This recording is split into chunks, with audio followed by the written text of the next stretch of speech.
Well. COPPA, or Coppa, and the FTC in general. Since people didn't understand this to begin with, and in general there have been more and more videos proclaiming exaggerated or downright false info, I'm changing the title of this video. This was originally going to be SML vs Coppa Part 2, but now I realize that this is much bigger than just Logan and his content. It's about all of YouTube and the misinformation that has been spread around over the past week or so. So this video will instead be called YouTube vs Coppa. Let's begin. Basically, I'm going to be taking down some of the common myths and overall explaining what's going on here. Some of these are more realistic assumptions to make than others, and some not so much. Let's begin with the incredibly obvious, yet something I've somehow heard rather often. Boy, I sure hope this doesn't pass. What? You mean like a law? Listen, if you did even the slightest bit of research, you would know that Coppa is already a law. In fact, it's been a law since 1998. Next, let's discuss the guidelines set out by the FTC. To put it simply, you can't make any kid-directed content and label it as not, since then YouTube would be advertising to kids. I mean, God forbid YouTube just put up a screen in their app or on the website asking you to verify you're 13 by selecting your date of birth. Yeah, sure, some people would get around this, but it's something. No, instead shove all the blame onto the content creators. But more on that later. So anyways, why do I mention the FTC's guidelines right now? Well, because as of right now, they still aren't even finalized. Seriously, people are panicking like this is the end of YouTube or something because everyone's going to get fined up the ass! The rules for this aren't even finalized as of right now. The FTC is currently taking comments for what to change, or at the very least to answer questions about it. Frankly, I can't see the rules getting any more strict rather than becoming more lenient. But let's discuss this nonetheless, shall we? Let's say, in the most pessimistic and dire of situations, where the FTC's rules are basically, we'll know kid-directed content when we see it, which could mean anything with bright colors at all. What does that mean, huh? Well, the problem is enforcement. Sure, you can say anything involving Nintendo at all that isn't marked as kid-directed will be fined, but the problem is enforcement in this regard. There is no way the FTC could find and fine all of, or even a majority, of that content. The point I'm trying to make here is that the FTC could have some of the most extreme measures ever if they want, but God knows they couldn't enforce it. Oh, and the only even more extreme measure I could think of is anything that any kid in any reality, real or alternate, could potentially like between now and the end of time is therefore kid-directed. Really? Okay then. Well, you remember that one statistic I mentioned in a previous video? Why? Why would you do that? Uh-oh, guys! We better watch out! They're gonna go for porn next! You know, that thing that's for 18 plus people only? But hey, some kid somewhere on planet Earth watched it once, so there's gonna be trouble now! Granted, I'm not saying that kids should watch that stuff. Next on the topic of enforcement, you do realize that this will probably go through some legal process, right? Most people aren't going to take a fine from the FTC laying down.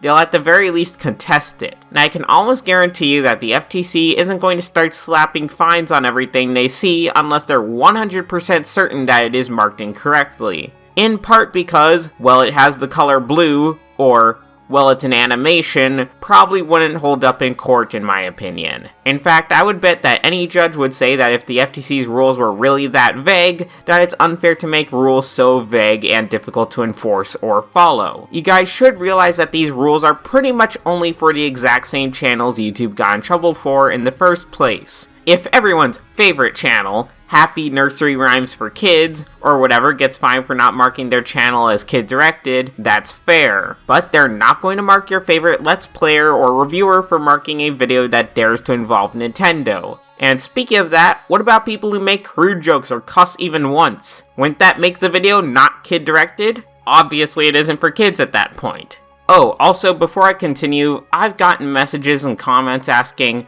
what about YouTube's new bot they introduced, which marks certain videos as kid-directed or not? Yeah, don't trust that system, at all. Want a good example? Well, the SML video, The Substitute Teacher, had been age restricted for the longest time on the main SML channel. However, for some reason on SML Reuploaded, it was marked as kid-directed. So YouTube's algorithm both decided it was not for anyone under 18, yet also decided it was not only kid-friendly, but full-on kid-directed and should be marked as such. I think as of right now it's looking for keywords or themes, so the whole school setting would make sense, I guess? But still, do I have to remind you what was in that video? Oh, yeah, definitely kid-directed, surely. Don't trust YouTube's new bot to make the decision for you. Also, let's be honest here, I don't believe that the FTC would even go after anyone below 1 million subscribers anyway, even in the previously mentioned most extreme circumstances. It just wouldn't make sense. Also, speaking of SML, let's discuss SML real quick, since he's actually a really good example of a gray area YouTuber. Yes, he used plushes and puppets in his videos. He also makes adult jokes and sometimes cusses and otherwise does stuff that I personally wouldn't classify for an under 13 audience. But wait, he uses plushes. Okay. And he cusses!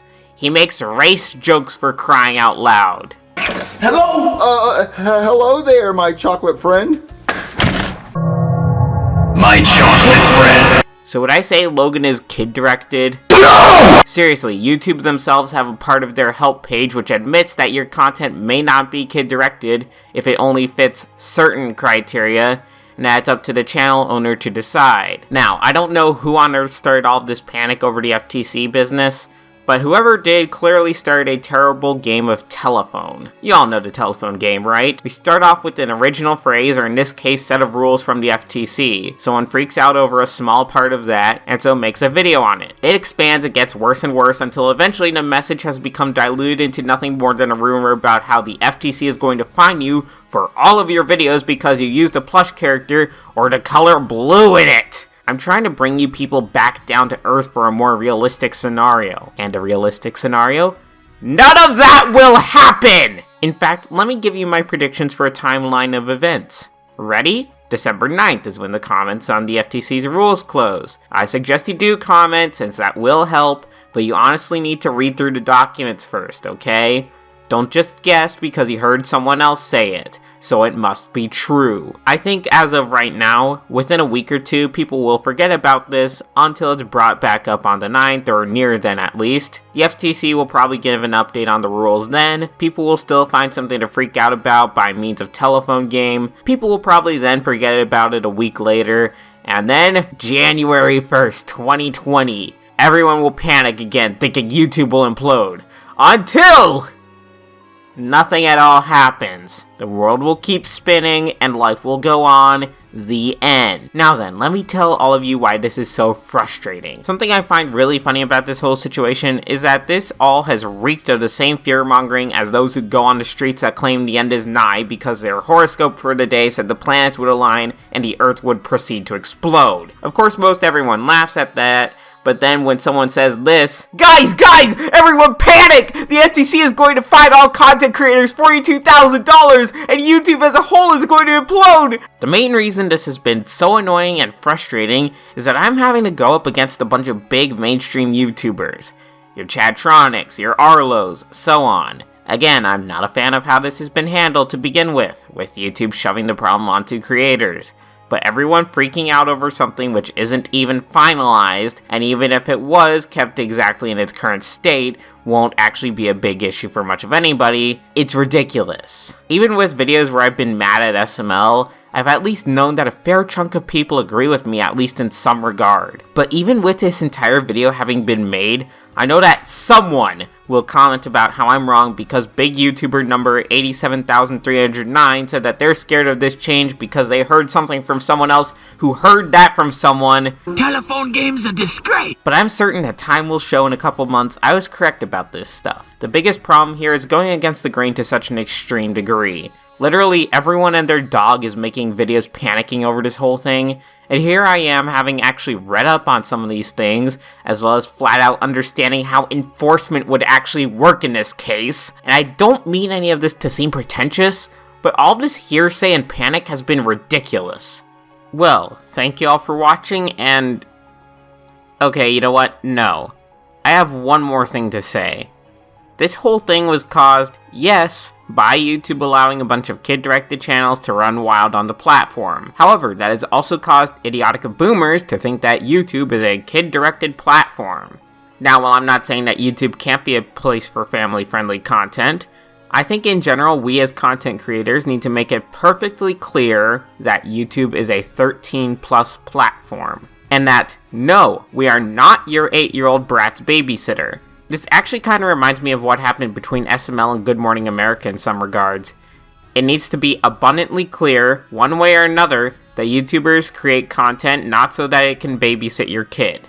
And if you're for some reason a parent watching this, please stop blaming us for your poor decisions. I understand you being a bit upset that your child was watching whatever YouTube Kids video, and then suddenly they wound up on something you find inappropriate. That's somewhat a YouTube problem, I'll admit. However, you, and even YouTube, can't go yelling at us for not babysitting your child. That is not our job, okay? Your job as a parent is to raise them properly and keep an eye on them. And as for YouTube, was this really the best settlement you could come up with? Throwing the blame at the content creators? Are people still freaking out over something to quite an unnecessary degree in my opinion? Yes.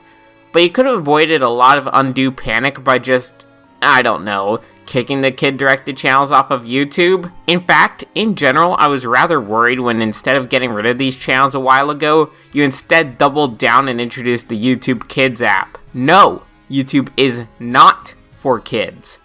Even with this change now, especially given how your new bot has been organizing some people's videos, there's going to be the inevitable problem of not kid-directed videos sneaking onto YouTube Kids because of said bot, or vice versa.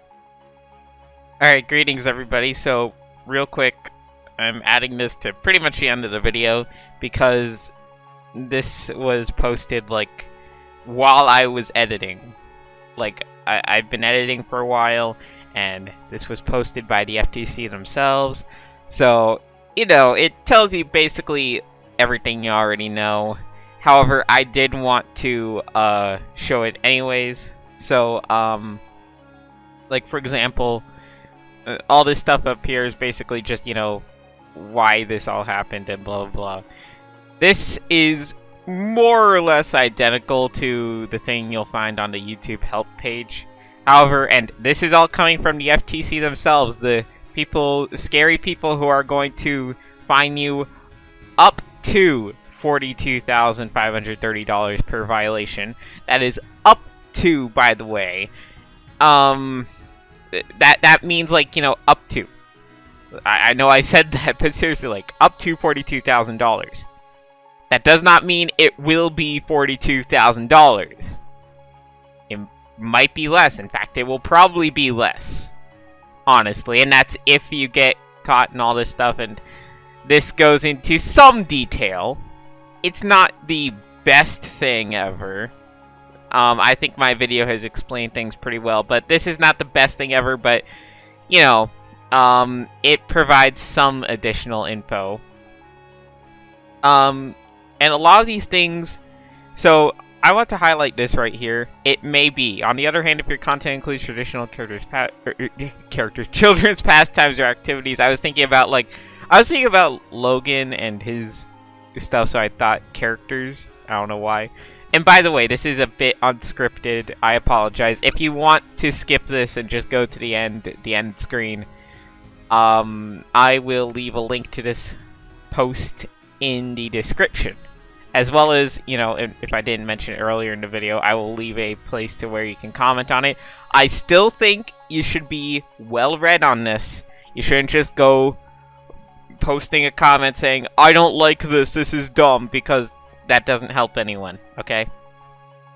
But anyways, it also, this is one that, you know, a lot of people have been freaking out about. I think it's the telephone game effect, because people exaggerated it at first, and then it just kind of grew and grew and grew and grew. So, you know, just because your video has bright colors or animated characters doesn't mean you're automatically covered by Coppa. And, you know, that's the deal. Like, you know, all of these things, including maybe, that's the thing, it's maybe. That does not mean it is a guarantee that it will or will not be, you know, affected. granted, I don't think a lot of things will be. Again, even for people who are subscribers to my channel, they know I talk about SML a lot, and that's the deal. Like, even Logan's content, I don't think that would actually get hit with a fine, especially due to again, some of the humor in those videos. I think the merch might, but that's an entirely different thing. And that also leads into competent and reliable empirical evidence about the age of the audience, blah, blah, blah, all that stuff. So yeah, again, I think it's up to, well, it is up to. There is no one-size-fits-all answer about what makes a site directed at children, but we can offer some guidance. That's the thing, it's up to you. Why did I say up to like that?